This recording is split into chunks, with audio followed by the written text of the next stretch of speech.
Hey there, my name is Portia Lori. Welcome to or welcome back to my YouTube channel. I've noticed over the past couple months that I have gained quite a few new subscribers. So thank you for hitting that subscribe button. It's so appreciated. 2020 has been a hell of a year, am I right, guys? I haven't really put too much time and effort into consolidating one specific upload schedule. So moving forward, I'm hoping to do weekly uploads starting in October. So please, if you haven't already, make sure you hit that subscribe button because when spooky season hits, that's when I thrive. That's enough channel announcements. Let's get into today's video. A topic that I see a lot in my favorite genre, which is probably like the rom-com, rom-dramedy, anything with romance, like that's really my lane. A topic I keep seeing pop up in these type of romance movies and novels for that matter, is this idea of the love triangle. And you would think by this point, by 2020, we would be over this type of dynamic. When in actuality, there's just a new one every other month and we're always really excited about it. So I wanted to dive a little bit deeper into why we like love triangles so much and why we buy into them over and over again. If that is of interest to you and you like listening to my opinions about all things pop culture, do me a solid and drop a like on this video, then run over to that subscribe button, hit that, and then hit the bell next to it, and you'll be notified every time I upload. So I think the best way to kind of break down this topic is to look at the way that the movies are set up and then how you can actually figure out what the ending is going to be based on how the situation is presented to you.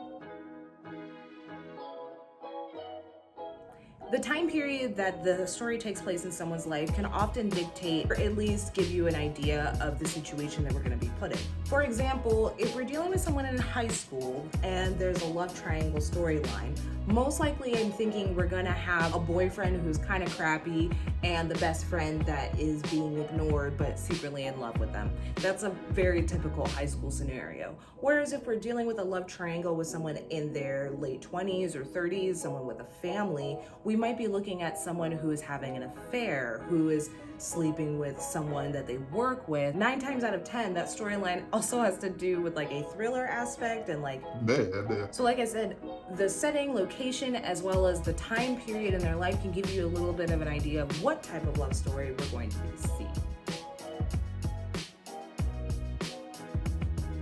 Let's take a look at some of the different character traits that these love triangle movies seem to always have in common. Like I was saying in the beginning, the main character or protagonist tends to be pretty mild-mannered, pretty passive, and almost completely ignorant to the fact that anyone is in love with them at any given moment. They may not get easily angered or easily driven by any specific thing, which is why that they're in this love triangle to begin with, because they're probably not too great at making decisions. I think a really fun example of this is actually in the show Younger. Liza's character never seems to understand the concept that anyone could like her. She always seems to be surprised by the love and attention that she gets from the male characters in the show and her love interest, but never really is very assertive about how she truly feels or whom she truly wants. We see this a lot in love triangles. One of these people is clearly the winner and one of them is clearly the loser, and we're really just watching how the person gets to their final decision. For example, Titanic. So in Titanic, it's technically a love triangle because Kate Winslet's character is engaged to be married to Cal.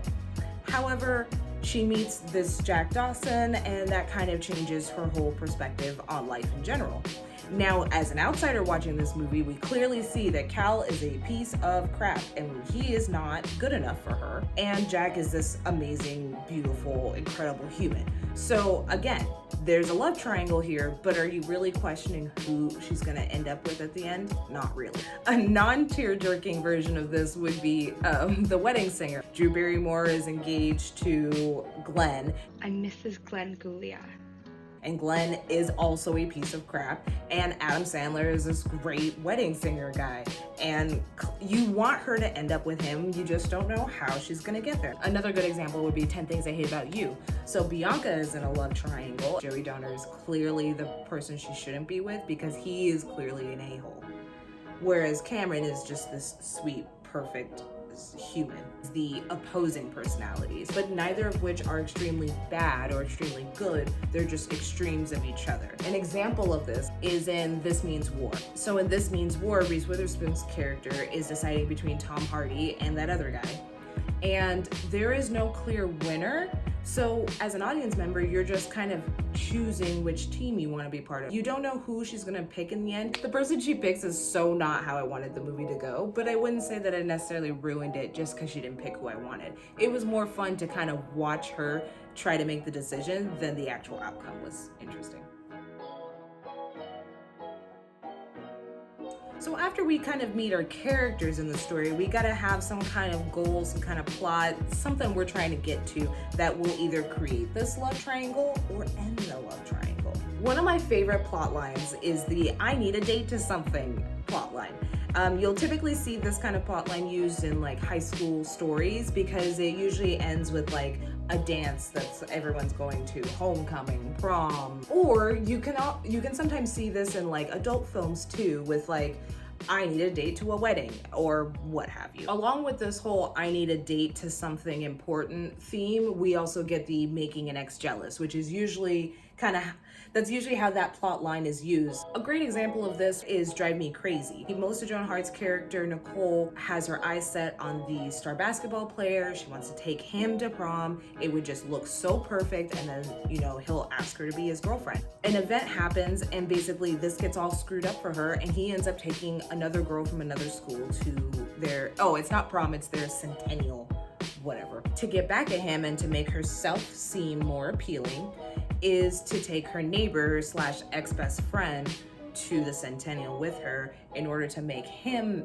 jealous, and also so her best friend / neighbor Chase can make his ex-girlfriend jealous, and they can all get what they want in the end. Another popular story type in this genre would be when the person has to choose between who they are and who they could be, or who people want them to be versus how they feel. I think Cruel Intentions is a really good example of this. Annette is his conquest. He just wants to sleep with her for bragging rights, for, who he thinks he is. When he's given the opportunity to sleep with Catherine and he no longer is interested in that, he finds himself in a position where he has to choose who he's always been and be with Catherine, or who he could be with Annette. It's still pretty popular, is the cold feet leading up to a wedding. So you could say The Wedding Singer actually falls into this category as well, because Julia is already engaged to Glenn. Another movie where this happens would be The Wedding Planner with Matthew McConaughey and Jennifer Lopez.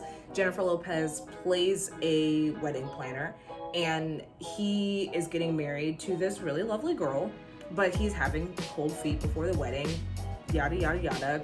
Spoiler alert, he ends up with J-Lo. There's a lot of love triangles that happen in and around weddings. That's a very popular scenario. And the final really popular topic in this genre would be the completely unaware that their best friend is in love with them. An example of this would be in Something Borrowed. What a cluster this movie is. So Rachel, Jennifer Goodwin's character, is in love with her friend Dex, who they go to college together. And one night Rachel invites her friend Darcy up to have a dinner date with her and Dex. And inadvertently, Dex and Darcy start dating. Fast forward a few years later, and it is Darcy's birthday, and Rachel finally fesses up to Dex that she's been in love with him forever. And so they end up sleeping together, and then it's just awkward for an hour and a half. All right, so now that the movie's really rolling, we got a goal, we got main characters, we got a love triangle, we need to have a support system. No good love story is told without the perspective of a best friend. And I feel like you get two types of best friends in these kind of movies.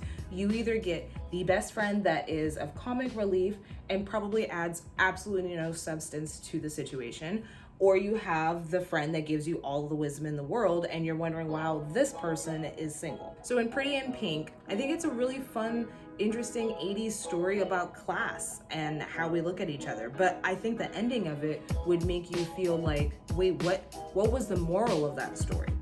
But anyway, the point of what I'm bringing up is Ducky. Ducky is the best character ever. The fact that they don't, let me find my zen. Ducky's the best character ever and such a great comic relief. And I really feel like in that movie Tall Girl, they wanted that character to be Ducky so badly, and he's not. It's a very sweet gesture. It's a very good try, but he is not Ducky. Anyway, let's move on. So on the other side, we have the wisdom or distrust sometimes. A good example of this, I think, is in She's Out of Your League, which I know you're thinking is like, is that a love triangle?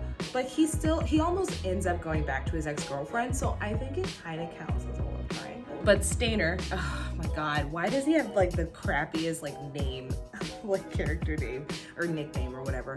But he at first is really like against him being in this relationship with her, because he's like, how could you possibly be with this girl? She is so out of your league. But as time goes on and he starts to see his friend revert back to who he used to be and have this lack of confidence, he's like, wait a minute, that's not actually what I meant. You need to go after her. And I feel like that, I could probably name you a bunch of movies of where this character exists, but you get the gist of it.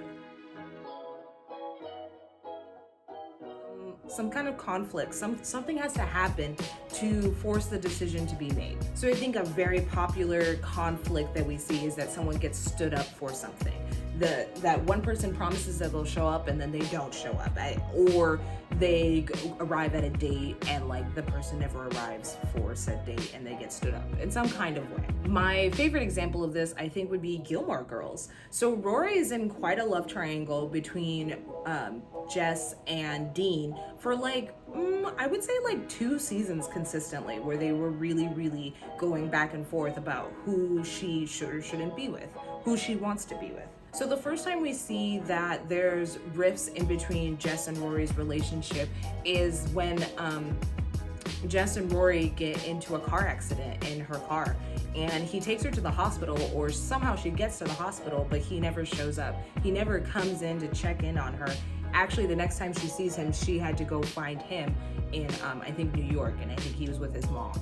And so it just kind of shows you like there's already like, Jess doesn't know how to open up to her, how to talk to her, and he doesn't know how to own up for his own mistakes either. And then we see that Jess lets Rory down again a year later into their relationship. They're dating. It's kind of like a crux of a whole bunch of things that like haven't been spoken and all of a sudden come to the surface. So first, Jess is like getting in trouble because he's not going to school. He's actually been working full time and he's in danger of not graduating. And not only does his uncle not know, but Rory also doesn't know.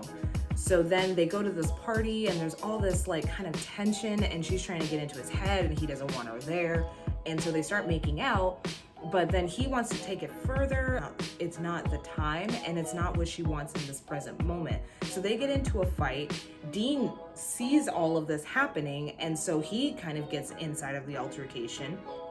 And that's what basically breaks them up, is that Jess can never really tell Rory how he really feels about anything or what's going on in his life, period. And Dean is just like the guy that she's been with, you know, her first love. And so the crux between them is not clear. There is no clear winner or loser. Jess is not perfect, but he's not bad. And Dean isn't perfect, but he's not bad either. They're just kind of like whatever characters. Ultimately, the end result of them breaking up does kind of push Rory back towards Dean, and later on we see that they have an affair after Dean is married, but that's a whole nother topic. Also, in the Netflix Gilmore Girls movie, whatever you want to call that, we see Jess again, and there's still tension between him and Rory. And at the end, we know that Rory is pregnant, but we don't know who the father is. So like, could it have been Jess's? I'm just saying, I don't know. Do you think they're, a sidebar, in the comments below, tell me, do you think they're going to finish up Gilmore Girls? Because they brought it on Netflix to finish it, and then they left us on another cliffhanger. Do you see the steam coming out of my ears? I'm getting upset. I need to move on.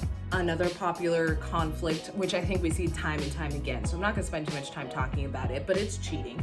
Like in Mean Girls, Katie tells Aaron Samuels that Regina's been cheating on him, and that ultimately breaks up their relationship. Although it doesn't lead Aaron directly into Katie's arms, at some point he does get there.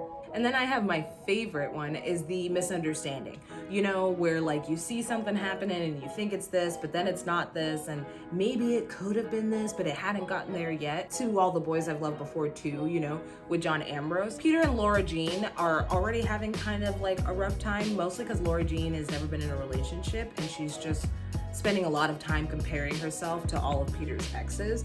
But then Peter finds out that Laura Jean has been working with John Ambrose and that he also received one of those letters, and just all of that mixed together creates for a misunderstanding. So it's not that Laura Jean ever cheated on Peter, but there were opportunities for her to tell Peter about John Ambrose, and she just chose not to. So it's kind of, it folds into the misunderstandings category, I would say. So by this point, we've had our full story. We've met our main characters, we've found the love triangle, we've gone back and forth to figure out who's the person you should be with, and now we're here at the end of our story. What happens next? So I feel like usually characters, like I said at the beginning, they're choosing something based on whatever the overarching plot line is. So for Twilight specifically, I really like the final speech that Bella gives, because she even references the fact that the choice was never between Edward or Jacob, it was between who she should be and who she really is. And I really liked that wrap up of the story, because it made it less about just Edward and just this childish love, and it made it about something much deeper than that, which was how it feels to be around Edward and his family, and what it does for her and her life. Vote. So you don't know what you're talking about. Shut up. And probably my favorite example that I haven't talked about yet would be Sex and the City. So I know that you're thinking I'm talking about Mr. Big versus Aiden, and that's a whole topic for a whole nother time that I would love to discuss. Let me know in the comments if I have any big Sex and the City fans. But I'm actually talking about in the final season of Sex and the City. So in the final season of Sex and the City, so she moves off to Paris with Petrovsky, and Paris doesn't end up being what she thought it would be. And even though the girls are not huge fans of Mr. Big, they actually end up getting him to go get her, so to speak. He finds them, he talks to them, tells them about how he feels about Carrie, and asks for their blessing, and they give it to him. And I don't know, it's all really cute, and it's the only time I ever actually liked Big. But this is kind of like a love triangle scenario. Every love that Carrie has in Sex and the City is being pitted against Big. Big is her big love, so to speak. And it's really nice how they end up together at the end of the show, and it doesn't feel so like cliche or like silly. It just feels like he's in the right place at the right time when she really needs someone to have her back, because in Paris she is alone. And I think that's probably the thing that makes it so hard for her to admit that Paris isn't as great as it could be, because she's just not with the person that she should be with.